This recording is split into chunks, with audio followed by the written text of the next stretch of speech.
আমি জানি তুমি সুন্দর, তবে আমি তোমার সৌন্দর্যের প্রেমে পড়িনি। মনে রেখো, এ শহরে আছে তোমার থেকেও হাজারো সুন্দরী রমণী।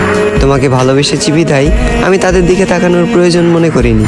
তোমার মুখে ছিল মধু, রূপে ছিল জাদু, চোখে ছিল নেশা। যে মানুষটার দিকে তাকিয়ে আমি মানসিক শান্তি খুঁজে পাই, তুমি ছিলে সেই মানুষ। তুমি আমার শেষ ভালোবাসা। আমি তোমাকে চিনতে ভুল করব না হাজার মানুষের ভিড়ে। আফসোস তুমি আমার ভালোবাসা বুঝতে ব্যর্থ, আর আমিও বুঝাতে পারিনি তোমায় এই বুক চিরে। আজ আমার একাকিত্বের সাথে বন্ধুত্ব, ঘুমের সাথে আরি, তোমার কথা ভেবে জেগে রাত পার করি। এই পৃথিবীর কোনো কিছুকেই আমি ভয় করিনি, তবে তোমাকে হারানোর ভয়ে ছিলাম ভীত এবং কাতর। কারো যেন নজর না লাগে, এ কারণে তোমায় রেখেছিলাম এই মনের ভিতর। আজ তুমি আমার চোখের পানি দেখেও দেখো না, আমার জন্য তোমার মনে বিন্দু পরিমাণ মায়া হয় না। অতীতের তোমার ওই কমল নরম মন আজ হয়ে গেছে পাথর।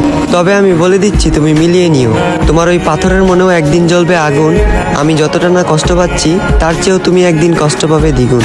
যেদিন মসজিদের মাইকে আমার নামে উচ্চারিত হবে ইন্না লিল্লাহি ওয়া ইন্না ইলাইহি রাজিউন।